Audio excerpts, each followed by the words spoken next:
আসসালামু আলাইকুম। আশা করছি আপনারা সবাই অনেক ভালো আছেন। আমরাও আলহামদুলিল্লাহ ভালো আছি। এখন যে ভিডিওটি আপনারা দেখছেন এটা প্রায় ৮ থেকে ১০ দিন আগের ভিডিও। যারা আমরা বাংলাদেশে বসবাস করছি কিংবা এখন বহির্বিশ্বের অনেকেই জানে বাংলাদেশের অবস্থা খুবই খারাপ ছিল। বাংলাদেশে কোনো সুস্থ পরিবেশ ছিল না। আমরা অনেক অস্বস্তির মধ্যে, নির্মমতার মধ্যে দিয়ে গিয়েছি। আর ওই অবস্থায় থেকে আসলে ভিডিও পাবলিশ করাটাও সম্ভব না।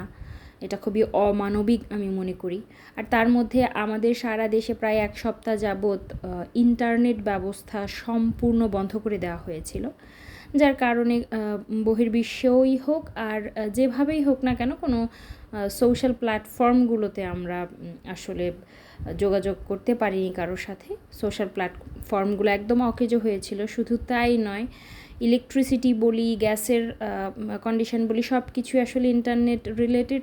তো বাংলাদেশ খুবই অস্বস্তিকর, অস্থির পরিস্থিতির মধ্যে ছিল। তাই এই ভিডিওগুলো যেহেতু আগে করা, ভাবলাম করা ছিল। আর আপনাদের মাঝে আসলে আমি বলবো যোগাযোগের একটা মাধ্যমই হচ্ছে আমার ভিডিও। আর আমি যেহেতু ফেস রিভিল করি না, সো ভিডিওগুলোর মাধ্যমেই, নর্মাল কাজকর্মের মাধ্যমেই আপনাদের সাথে আমি কথা বলি। তো ওই দিনটা শান্তিপূর্ণ দিনই ছিল। সকালে নাস্তা করেছি, তারপরে এই পাহাড় সমান উঁচু থালা বাসন ধুয়েছি। ভাবলাম যে বারান্দায় যাই। আর বারান্দা যেহেতু ভাগ্নির যে রুমটা, বেডরুমটা, তার সাথে অ্যাটাচড করা বারান্দাতে আমি গাছ রেখেছি। তো ভাগ্নির রুমটা পার হয়ে যেতে হয়। তো দেখলাম আমার শাশুড়ি বিশ্রাম নিচ্ছেন আর ভাগ্নি আর ভাতিজি মিলে তাদের আঁকাআঁকি চলছে। আর বারান্দায় এসে এখন খুব বেশি মন খারাপ হয়ে যায় এবং আমি কঠিন একটা সিদ্ধান্ত নিয়েছি। হাজার গাছপ্রেমী হই তো কী হয়েছে, এবার যদি আমার বারান্দায় কোনো গাছ মারা যায়, আমি নতুন করে আর কোনো গাছ কিনবো না এবং চিরদিনের জন্য আমি গাছের মায়া, ভালোবাসা সব ত্যাগ করব। পরিবেশ পরিস্থিতির ওপর নির্ভর করে আসলে অনেক কিছুরই পরিবর্তন করতে হয়, অ্যাডজাস্ট করতে হয় লাইফে। তো অনেক কিছুই তো জীবনে অ্যাডজাস্ট করেছি, এটাও পারবো ইনশাল্লাহ। দুপুরের রান্নাবান্নার আয়োজনটা কিন্তু শুরু করে দিয়েছি। গরুর গোস্তটা মাখিয়েই বসিয়ে দিয়েছি।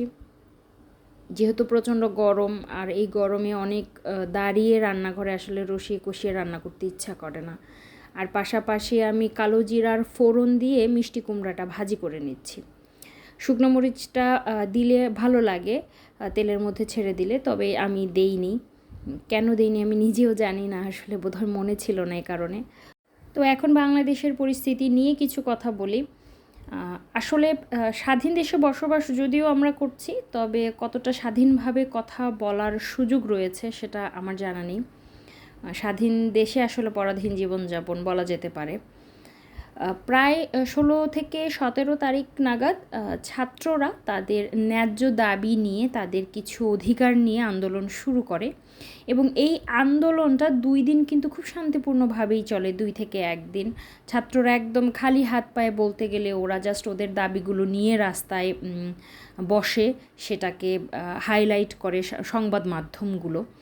তো এভাবেই চলছিল, কিন্তু বৃহস্পতিবার নাগাদ, তার মানে হচ্ছে 18 তারিখ, ভয়াবহ এক আসলে দৃশ্যের সম্মুখীন আমরা হই। এতটা অস্থির পরিস্থিতি আমি অন্তত পক্ষে আমার জন্মের পরে তো আমি দেখিনি। আমি মধ্যবয়সী একজন খুব সাধারণ গৃহিণী, সাধারণ ঘরের মেয়ে এবং সাধারণ ঘরের গৃহবধূ বলা যেতে পারে। তো আমি 1971 সালের যুদ্ধ কিন্তু দেখিনি, গল্পই শুনেছি, ডকুমেন্টারি দেখেছি। তবে আমি 2024 সালে এসে এই ছাত্রদের ওপরে যে নির্মমতা, যে অত্যাচারগুলো চলেছে, সেগুলো কিন্তু আমি দেখেছি। তো কথা বলতে বলতে আপনাদের সাথে অনেকটা কথাই তো বললাম। রান্নাবান্না প্রায় শেষের দিকে হয়ে গিয়েছিল, তখনই ডেলিভারি ম্যান ফোন দিয়ে বলল যে আপু, আপনার একটি পার্সেল রয়েছে, এটা আপনি নিয়ে যান। এই পার্সেলটি কিন্তু আমি বেশ কয়েকদিন অপেক্ষা করে তারপর ডেলিভারি দিয়েছি এবং বেশ কয়েকদিন পরে পেয়েছি। আর বরাবরই পার্সেল পেলে কিন্তু সেটা আনবক্স করার যে একটা প্রবণতা, কত দ্রুত দেখব, আপনাদের সাথে শেয়ার করব, এই বিষয়টা থাকেই।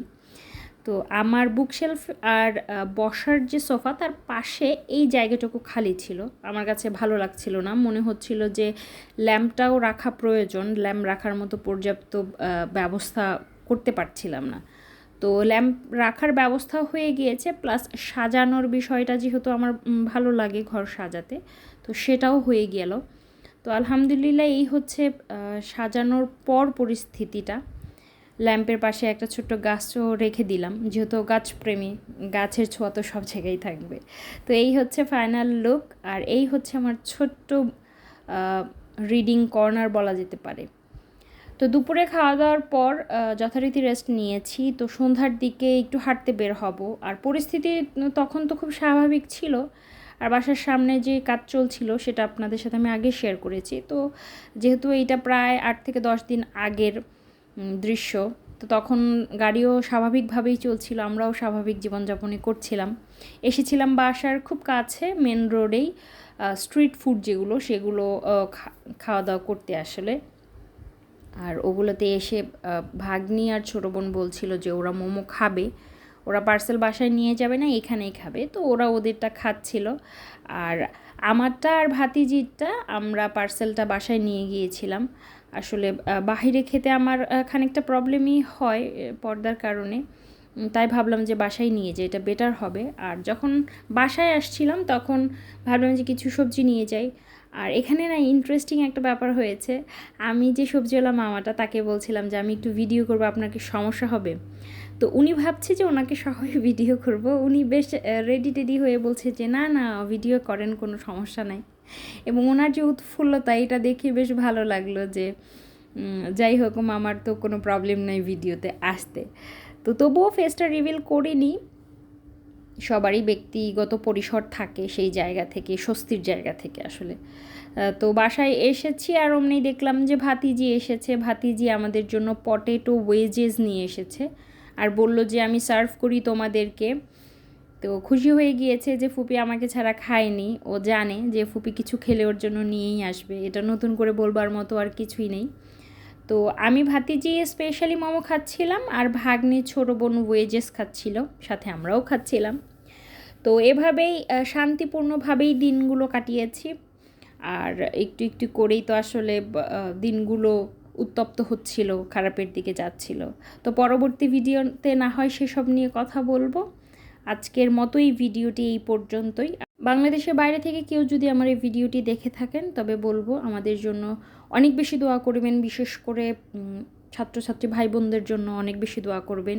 যেসব পরিবার তাদের সন্তানদের হারিয়েছে তাদের জন্য দোয়া করবেন। আজকের মতো আসছি, আল্লাহ হাফেজ।